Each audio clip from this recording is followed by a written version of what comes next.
Hello, good evening, नमस्ते। कैसे हैं आप सब? पता है आपको, मैंने ऑर्डर 21 का लास्ट पार्ट पे आ गई हूँ मैं।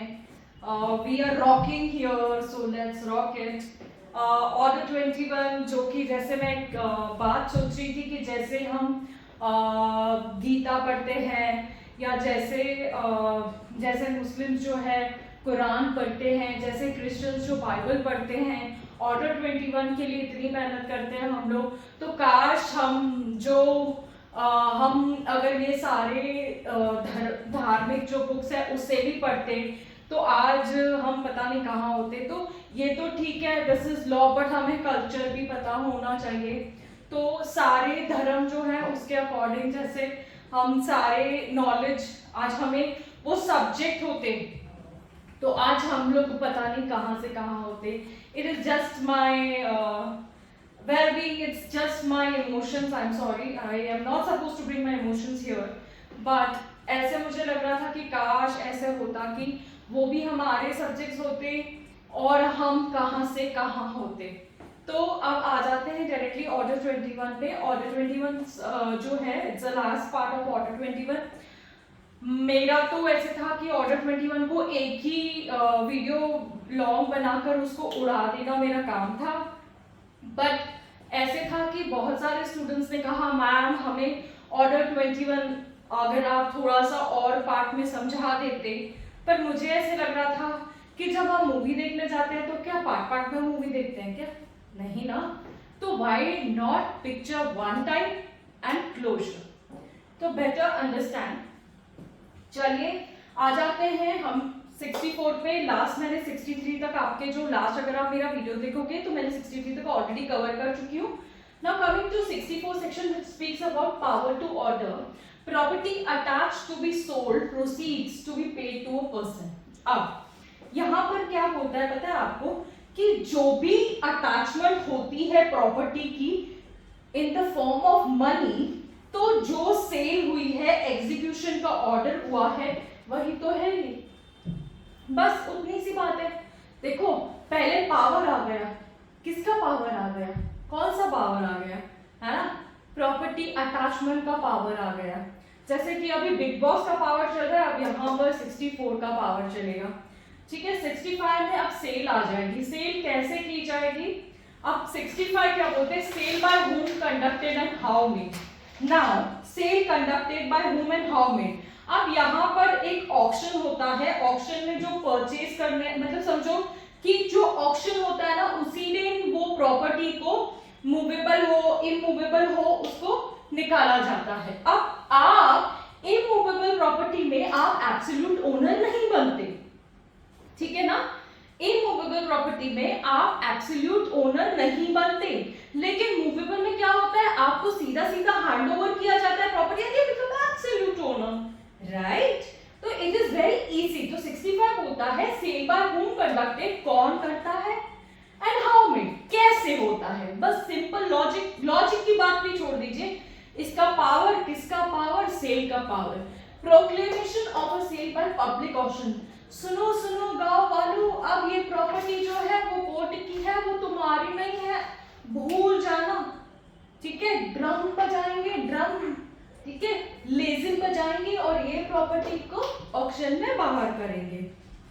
ठीक है, अब यहाँ पर मैं जनरल बात बता देती हूँ प्रोक्लेमेशन को लेकर। तो क्या मैंने आपको एक जनरल बता दिया। अब चलते हैं मोड ऑफ मेकिंग प्रोक्लेमेशन। ठीक है, now what is a mode? Every proclamation shall be published nearly in the manner as per Rule 54. अब जो भी प्रोक्लेमेशन होता है पता है कहाँ आता है? किसे पता चलेगा यार प्रोक्लेमेशन हो रहा है? ऑफ कोर्स लोकल न्यूज़पेपर के थ्रू पता चलता है कि ऑक्शन होने वाला है। और जब बैंक ऑक्शन करती है ना, तो ऐसी मतलब व्हाट लगती है, मैं आपको बता देती हूँ कि whenever bank starts an auction, you know, bank कभी ये नहीं देखती लाइबिलिटी किसकी है, क्या है, ऑक्शन कर देती है, बाकी तुम्हारा देख के लो। बैंक को अपना फायदे से मतलब होता है। तो यहाँ लोकल न्यूज़पेपर के थ्रू ऑक्शन के लिए लोगों को बुलाया जाता है। Come for the auction bidding होती है 1000 2000, इट इज जस्ट मैं तो एकदम बेसिक बिडिंग कर रही हूँ। It goes to lakhs of rupees, it goes to crores of rupees जब बिडिंग होती है। एक्चुअल जो मार्केट प्राइस होती है आपको पता है बिलिंग में लेने के लिए लोग क्यों पसंद करते हैं कि जो मेरे ख्याल से ऐसे बोला जाता है कि 1 रुपए की चीज तुम 4 आना 8 आना में लेते हो. So this is what I am telling you. Now coming to mode of explanation which I made you understand section number 67. Now coming to section number sorry. It's not a section. It's just a slip tongue. I'm sorry. I'm very sorry. It's time for sale. तो what is the time? What 68 rule speaks about time for sale? अब मैं आपको बता देती हूँ कि sale as the case time described under without the consultant writing the judgment data placed under the expiration of at least 15 days in case of immovable property and 7 days. अब ये ना time for sale का जो बात बताया it is very hectic, बहुत hectic है, बहुत important है, क्योंकि ये एक टू द बुल्स आय है, जो समझने वाली बात है. क्या समझना है? यही समझना है कि 15 दिन उसका, 7 दिन इसका, 15 दिन इमूवेबल प्रॉपर्टी का, 7 दिन मूवेबल प्रॉपर्टी का, खत्म, खल्लास, finish, done. Now coming to 69, adjournment और स्टॉपेज ऑफ सेल. नाउ ये जो वर्ड है ना अजर्नमेंट, इसको सुन के तो समझ में आता है कि रुक जा. This speaks about that only. Adjournment means what? हम CPC में यार adjournment पढ़ के आए हैं. Already adjournment का इतना बड़ा लंबा चौड़ा ऑर्डर है ना? तो यहाँ पर adjournment क्या बोलता है? The court in its discretion adjourn. अगर कोर्ट को लगता है तो कोर्ट adjourn भी कर सकती है, डे को ओवर कर सकती है, एक डे फिक्स कर सकती है as per the will and whims of the court. पर कहाँ पर? यहाँ पर बोला क्या कि the where sale is adjourned for a longer period of 30 days. तो अगर 30 डेज के लिए अजर्नमेंट हो गया, ठीक है, 30 दिन की बात आ गई तो फ्रेश प्रोक्लेमेशन ऑर्डर करना पड़ेगा कोर्ट को. फिर से न्यूज़पेपर में एडवर्टाइजमेंट, फिर से लोकल न्यूज़पेपर में सुनो गांव वालों आ जाओ. तो this is what is this. Okay, now 69 we have already covered. Now coming to जो अपना रूल है 70. रूल नंबर 70 क्या बोलता है? ओमिटेड है. ये लिखा क्यों है? जस्ट एक सीक्वेंस के लिए लिखा है. तो this is omitted, 70 omit, 70 is omit. ठीक है. Now coming to 71, default purchaser answerable for loss on resale. अब डिफॉल्ट की बारी आ रही है. यहाँ पर क्या बोल रहा है कि any deficiency in the price which makes a resale reasonable, the resale shall be certified by the court by the officer of holding the sale and shall in the instance of the decree holder be recoverable from the defaulting purchaser under the provisions of the execution. अब यहाँ पे default of the purchaser की बात की जा रही है. कौन बोल रहा चल रहा है? purchaser. जो purchaser आता है, मैं लूंगा ये प्रॉपर्टी, 1000-2000 की बिडिंग तो ऐसे करता है जैसे बैंक बैलेंस बहुत सारा पड़ा हुआ है. जब टाइम आती है तो देखो क्या कर रहा है, लॉस कर रहा है, इसको लॉस कर रहा है, फिर से बुलाना पड़ेगा, फिर से सेल करवानी पड़ेगी. कैसे परचेजर्स आ गए यार. ठीक है. Now coming to very bold section, very bold rule मैं बोलूंगी. आज पता नहीं क्यों मेरे मुंह से सेक्शन निकल रहा है, एकदम ऐसे लग रहा है कि काश मैं और CRPC भी सिखा सकूं, पर CPC पे फोकस करते हैं. I am sorry. हाँ, it's order number 21 man. Come on. Now 72, decree holder not to bid for the buy property without the permission. Now अब decree holder जो है उसको तो पैसे मिलने वाले हैं ना, कोर्ट तो उसके लिए ये सब करवा दिया. अब जब शाना होके वो बीच में बिडिंग करते हुए बैठेगा, सर 1000 मेरा, 2000 मेरा, 3000 मेरा. अरे क्या ऐसे ही बैठे हम लोग?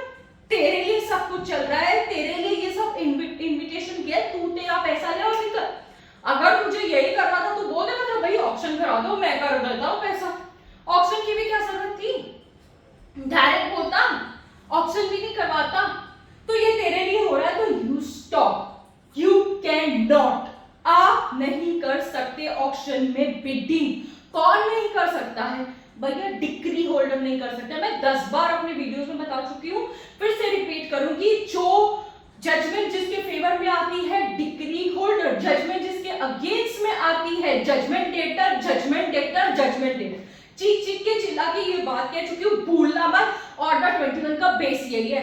और ऑर्डर 21 में कुछ नहीं है. आपको बहुत सारे ऐसे बोलेंगे ये मत पढ़ो वो मत पढ़ो. अरे क्यों नहीं पढ़े? 100% पढ़ना है. लाख फीस देख के आते हो, 1-1 लाख 2-2 लाख भरते हो, पता है, लेकिन ऑर्डर 21 बोलते हैं मत पढ़ो, इतना बड़ा ऑर्डर कौन पढ़ाएगा, मैं तो नहीं पढ़ाता। क्यों नहीं पढ़ाता भाई, ऑर्डर 21 तो आना चाहिए। अगर हम लोग केस जीत जाते हैं, एग्जीक्यूशन कौन कराएगा, अटैचमेंट कौन करवाएगा? अगर लॉयर्स को ये बताया ही नहीं होगा कि भाई एग्जीक्यूशन करवानी है ऑर्डर के बाद में, तो ऑर्डर 21 क्या, मतलब ऑर्डर 21 को फुल स्टॉप लगा दे? बिल्कुल नहीं। चलिए, now moving to 72, decree holder not to bid to buy a property without permission. See, I already mentioned decree holder नहीं कर सकता। Now आप बोलेंगे ma'am now it is coming to 72A। अब 72A पढ़ने की क्या जरूरत है? Mortgagee not to bid at sale without the leave of the court. अब पता है आपको, एक और चैप्टर है सीपीसी के अंदर जो चीख के मॉर्गेजर कौन है, मॉर्गेजी कौन है, क्या होता है, कौन ये करता है, ये सारी चीजें बताता है। तो मॉर्गेजी को लेकर नॉट टू बिड, अभी जो डिग्री होल्डर नहीं करता तो मॉर्गेजी कौन होता है ना? मॉर्गेजी को एक मॉर्गेजर है, उसने अपनी प्रॉपर्टी गिरवी रखी है उसके पास में, 5 लाख रुपए का लोन दे दिया, तो तू क्या हीरो बन रहा है क्या? तुझे भी बिडिंग करने की जरूरत नहीं है। Shut your mouth, be aside, चल बाजू को हो, ठीक है? This is 72A। Now 73A, restriction on bidding on the purchasers by the officers. Now the officers, you know officers कौन होते हैं यहाँ पर? जो ऑफिसर्स होते हैं यहाँ पर, no officer a person having a duty to perform in connection with any sale either directly or indirectly bid acquire to attend any interest in the property। अभी तुमको क्यों बिठाया है वहां पे ऑफिसर होके कि तू वहां पे बैठ और बिडिंग संभाल? तू तो शाना निकला, तू उधर कुर्सी पे बैठा बोल रहा है कि sir 1000 2000 3000 you are not supposed to bid. Who are you? You don't have any locus standi, तुम्हें कोई परमिशन नहीं दी है कोर्ट ने, तुम्हें एक काम दिया उसको संभालो, ज्यादा चकपक मत करो यहाँ पर, ठीक है ना? After that sale of agriculture produce. ना अभी यहां से हमारा दूसरा एक ये स्टार्ट होता है जिसको बोलते हैं सेल ऑफ मूवेबल प्रॉपर्टी। हमने पहले सेल जनरली सीखा, इसके बाद में हम सेल ऑफ मूवेबल प्रॉपर्टी के बारे में समझेंगे। पता है आपको ये चैप्टर और मूवेबल इमूवेबल कुछ भी नहीं है, टफ है ही नहीं, बहुत बहुत बहुत बहुत इजी है। अगर आपको मूवेबल समझ गया ना, वो डिंचैक पूजा का स्कूटर में चलावांगी, अब यहां तुम आवांगी, ओके? चलिए, now further believing into law को अपने आप में ये करो, कुछ टेंशन वाली बात नहीं है, एकदम इजी लो, take it easy. Now 74 speaks about sale of agriculture produce. अब अटैच नहीं हो सकता, वो एग्जीक्यूशन कैसे करेगा? यानी कि जो भी क्रॉप्स पक गए हैं और उसको हम सेल नहीं कर सकते। अगर क्रॉप्स पक गए उसको सेल कर सकते हैं, क्रॉप्स बने ही नहीं है, कटिंग हो ही नहीं सकती, तो उसको सेल करोगे कहाँ? एग्जीक्यूशन में मरोगे कहाँ? तो यहाँ पर सेल ऑफ एग्रीकल्चर प्रोड्यूस के बारे में बताया गया है। तो जो भी प्रोड्यूस करेगा वो फेयर प्राइस, अभी देखो मेरे क्रॉप्स है जा रहे हैं, ठीक है, अब मैं उसको ढूंढ रही हूँ, तो वो फेयर प्राइस में तो जाने चाहिए। जो पैसा बनता है यार, जो परचेसर का पैसा बनता है, जो भी ओनर का पैसा बनता है, उतना तो उसको मिलना चाहिए ना। तो इसीलिए तो ये बनाया है सेल बाय एग्रीकल्चर। अभी एग्रीकल्चर में क्रॉप्स आते हैं, क्रॉप्स आते हैं, क्रॉप्स आते हैं, ठीक है? कद्दू समझ के ले लो, हाँ, ऐसा भिंडी समझ के ले लो, खराब हो जाएगी तो तुम क्या अपने सर पे लेके घूमोगे? समझा? चलो, now 75 special provision relating to the crops. अब स्पेशल प्रोविजन का मतलब क्या है? डे से पहले फिक्स कर देना चाहिए कि सेल से पहले, कि सेल तब तक नहीं जब तक क्रॉप कट नहीं किए जाएंगे, तब तक सेल नहीं होगी जब तक क्रॉप्स को कट नहीं किया जाएगा। देखो क्रॉप्स कट होके आए नहीं तो सेल करोगे किसका? किसका सेल होगा? तुम्हारा नहीं, क्रॉप्स का। तो क्रॉप्स अगर कट होके नहीं आएंगे तो सेल कैसे होगी, है ना? तो this you need to understand, it's a very basic thing यार। ऑर्डर 21 कुछ नहीं है, बहुत आसान है, बहुत बहुत बहुत बहुत आसान। Just understand and my words. आप बोलते हैं बोर्ड विजिबल नहीं है, ये क्लियरिटी नहीं है, मेरे शब्द एकदम क्लियर है, आपके दिल पे लगने चाहिए कि ऑर्डर 21 आखिर होता क्या है। चलिए, moving further, then it comes to 76 negotiable instrument and shares in corporation. अब ये तो भाई बेसिक है, नेगोशिएबल इंस्ट्रूमेंट को लेकर आपको मैं पहले भी बता चुकी हूँ। अभी सेल बाय पब्लिक ऑक्शन, अब यहाँ पे बोलता है कि परचेसर जहां पर आए कि वो देखो मैंने आपको पहले बोल दिया परचेसर तब तक एब्सोल्यूट ओनर नहीं बनेगा जब तक वो पूरा पेमेंट नहीं करेगा। पहला जब होता है वो 25% ऑफ द पेमेंट करने का है, ठीक है। इमूवेबल की बात कर रही हूँ, इमूवेबल की, ठीक है। मूवेबल भी समझो, इमूवेबल भी समझो, खैर अपन मूवेबल के अंदर है लेकिन इमूवेबल पे भी ये समझो 25% पहले पेमेंट दूंगी, 75% बाद में। बिडिंग के टाइम पर 25 लाना, 75 बाद में लाना, पर जब तक पूरा 75 नहीं देगा तब तक एब्सोल्यूट ओनर नहीं बनेगा। You can't become an absolute owner, you can not. Further now moving to directly coming to 78, irregularity not to vitiate sale by any person injured may sue. Now proclamation issue करने के बाद, publication होने के बाद irregularity cell करते समय, irregular जिसको ऐसा हो गया कि सेपरेट सूट फाइल करना है, ठीक है, ऐसी कोई चीज हो गई जहां पे इरेगुलरिटी सेल, अरे ये तो प्रॉपर्टी जिसकी सेल करनी थी, अरे उसकी तो प्रॉपर्टी थी तो सेल कैसे कर दिया, कोर्ट का ध्यान था, अरे तो मैं तो ओनर हूं, प्रॉपर्टी तो किसी और की बेच रही है, यार मेरा तो नुकसान हो रहा है, मेरे को तो बख्शो। तो यहाँ पर रिलैक्स मैन, रिलैक्स। यहाँ पर इरेगुलरिटी में इतना फास्ट इसलिए बोली क्योंकि ये इरेगुलरिटी है, ठीक है ना। Coming to delivery of movable property, debts and shares after seizure, purchaser deliver करता है प्रॉपर्टी जेडी के पास नहीं, थर्ड पर्सन के पोजीशन में है। अगर जो मूवेबल प्रॉपर्टी है जेडी के पास नहीं है, जजमेंट डेटर के पास नहीं है, वो थर्ड पर्सन के पोजीशन में, तो उसको क्या करेंगे, उसको कैसे करेंगे, यही तो बता रहा है यहाँ पर, ठीक है। ट्रांसफर ऑफ नेगोशिएबल, मेरी राइटिंग इतनी अच्छी नहीं है, यहाँ पर transfer of negotiable instrument and shares, यहाँ पर बोलता है कि where the execution of a document endorsement, जज or such officer as it may appoint to execute such document. अब एंडोर्समेंट करवाना है तो जज क्या करेगा, एक ऑफिसर अपॉइंट करेगा जो एग्जीक्यूट कराएगा, एंडोर्समेंट कराएगा, आपके पास लेके आएगा, सर ये नेगोशिएबल इंस्ट्रूमेंट है, इसको अटैच करो। चेक, प्रॉमिसरी नोट, हुंडीज, ये सारी बातें मैंने आपको पहले भी बताई थी। Now coming to 81, vesting orders in case of other property. देखो समझो शेयर्स नहीं, डेब्ट स्टॉक नहीं, अदर प्रॉपर्टी है, तो ऑर्डर क्या कर सकती है, कोर्ट क्या कर सकती है, अगर जो परचेसर है उसको सीधा सीधा लेगी, ले बाबा जा। Now coming to 82 when courts may order sale. अब यहाँ पर है ना सबसे बड़ी बात है कि स्मॉल कॉजेस कोर्ट को कोई पावर नहीं है इमूवेबल प्रॉपर्टी को लेकर, स्मॉल कॉजेस कोर्ट को कोई पावर नहीं है। तुम कौन होते हो मेरी प्रॉपर्टी को सेल करने वाले, स्मॉल कॉजेस तुम वही रहो, जो ऊपर वाले जजेस है वो देख लेंगे, तुम मत देखना, ठीक है। Now coming to 83, postponement of a sale in judgment in raised to amount of a decree. Now judgment debtor अगर पोस्टपोन होती है सेल को क्योंकि उसको अमाउंट रेज करके चाहिए, तो जजमेंट डेटर कोर्ट को क्या करेगा, रिक्वेस्ट करेगा कि सर आप टाइम को इंक्रीज करें क्योंकि मेरी जो इमूवेबल प्रॉपर्टी है, वो मॉर्गेज है, वो लीन है, जो भी है। तो क्या होगा पता है आपको, कोर्ट क्या करती है, जब जजमेंट डेटर को एक सर्टिफिकेट ग्रांट करती है कि अगर जजमेंट डेटर बोलता है कि मेरे पास दूसरा बंदा है, मैं आप मेरी नीलामी मत करो, मेरी इज्जत मत गवाओ, तो वो क्या करेगा, ऐसे करके कोर्ट को कहीं ना कहीं एक रिक्वेस्ट करेगा और वो सारी चीजें वहां रुका दी जाएगी, ठीक है। Now coming to legal law section which speaks about postponement of a sale to enable judgment debtor to raise an amount of decree, which I am very clear now.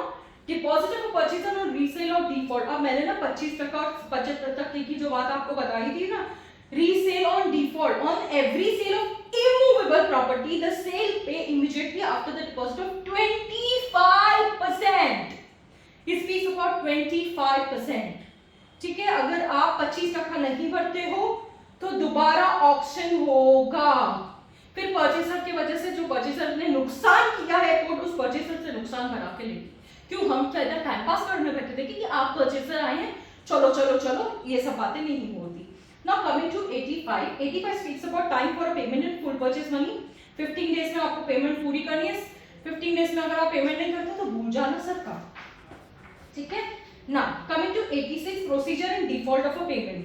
अगर लॉस होता है डिफॉल्टर को तो cover करेगा, loss होता है defaulter को तो ये भी कवर करेंगे, ये procedure in default of payment की बात बताता है। ना 87 speaks about notification on resale. अब 70% जो रिमेनिंग अमाउंट था वो पे ही नहीं किया तो नोटिफिकेशन तो देना पड़ेगा भाई साहब, क्योंकि अब वापस से, है ना, क्योंकि हमने सेल तो करवाई लेकिन तो कुछ हुआ ही नहीं। ठीक है, 88 speaks about bid of the sharer to high preference. ठीक है, एक प्रॉपर्टी है, सेल को दी है, यानी मालिक जो है उसका वो को शेयरर है। ठीक है, तो उनको प्रेफरेंशियल राइट दी जाएगी कि तू आजा, तू बिडिंग कर, तेरे को जो करना है कर। क्योंकि देखो, एक तो बेचारे की प्रॉपर्टी जा रही है, वो तो इनफैक्ट को शेयरर था वो प्रॉपर्टी के अंदर, उसको क्या पता कि यार ये तो सब मेरी बैंड ही बजा के बैठा हुआ है ना। Now 89 speaks about application to set aside sale on deposit. अगर सुन के ले लो ये बात, अगर जजमेंट डेटर आपके सीधा सीधा बोलता है सर मैं रेडी हूं पेमेंट करने के लिए, तो जजमेंट क्या आपको पता है, जब ऑक्शन होती है, ऑक्शन होने के बाद भी सेल कंफर्म करने का राइट कोर्ट के पास होता है, वो कोर्ट किसी और को नहीं देती। तो जजमेंट डेटर आता है दौड़ा दौड़ा भागा भागा, रुक जाओ, मैं पैसे भरने के लिए अगर तैयार हूं, जजमेंट डेटर तैयार है और वो बोलता है कि जो भी एक्सपेंस हुए हैं कोर्ट का, परचेसर का 5% मैं देने के लिए तैयार हूं, मेरी प्रॉपर्टी मुझे दे दो सरकार, मैं तो मेरी तो इज्जत चली जाएगी, बेइज्जती हो जाएगी। अब बेइज्जती नहीं होने देंगे यहाँ पर। ठीक है, further now here I am completing with 89, coming to 90, application on set aside on the ground of irregularity or fraud. अब इरेगुलरिटी के ऊपर तो मैंने इतना सारा आपको भाषण दे दिया कि भाई इरेगुलरिटी क्या होता है, लॉस क्या होता है, डिपॉजिट क्या होता है, बस उतनी सी बात यहाँ पे बताई गई है। ठीक है, चलिए 91 बोलता है application by the purchaser to set aside on the ground of a judgment debtor having no saleable interest. Purchaser जो भी होता है, अभी कोर्ट अलाउ करेगा सेट असाइड करने के लिए एप्लीकेशन। अगर ऐसा लगता है कोर्ट को कि बाबा यहाँ से कुछ ना कुछ हो सकता है, तो कोर्ट कैन सेट असाइड, क्योंकि पावर किसके पास है यार, of course application decree holder लग रहा है, कोर्ट चाहे तो उसको सेट असाइड भी कर सकता है। It is will and wish of the court, where court finds okay then okay. Now coming to here 92, sale when become absolute or set aside. अब है ना, पहले ना इस प्रोविजन में 30 डेज को लेकर है ना एक अमेंडमेंट आया है जो कि 2002 में आया था, ध्यान पे रखना, इट इज 60 डेज। ये मेन हिट एंड सोल है यहाँ पर कि जजमेंट डेटर एप्लीकेशन डिसअलाउ हो गई तो कोर्ट सेल कैसे कंफर्म करेगा। तो वैसे 30 डेज के ऑक्शन पे कंफर्म करता था, अब यहाँ पे 60 डेज का ऑक्शन पे कंफर्म करता है, जो कि 2002 के अमेंडमेंट से आया। बहुत सिंपल, बहुत इजी, जो मैंने आपको यहाँ पर बता दिया। Now 93, return of a purchase money in certain cases. अब जो 5% मनी होता है जजमेंट डेटर का वो रिटर्न आएगा यहाँ पर। इसके बाद में 94 में सर्टिफिकेट टू परचेजर। अब यहाँ पर है ना सेल अगर एब्सोल्यूट होगी, एब्सोल्यूट ओनर हो गया, तो परचेजर जो होता है ना उसको सेल को कंफर्म करने के लिए कोई भी रजिस्ट्री ऑफिस जाने की जरूरत नहीं पड़ती है, क्योंकि कोर्ट उसे खुद का एक सर्टिफिकेट देता है कि ये ले, this is your certificate, go and enjoy your property, enjoy the rights of the property. Okay, now we completed 93, 94 certificate of properties I told you. Now delivery of property in occupancy of a judgment debtor. Judgment debtor के पास property है, judgment debtor बाहर निकलने के लिए तैयार नहीं है, तो परचेसर को पोजीशन दी जाएगी और जजमेंट डेटर को निकाला जाएगा। कोर्ट ऐसा ऑर्डर करेगी कि इसको निकालो, निकल तू घर से बाहर, अब तेरी पोजीशन नहीं है, हम ऑलरेडी ये प्रॉपर्टी परचेसर को दे चुके हैं, परचेसर की प्रॉपर्टी है, गेट लॉस्ट।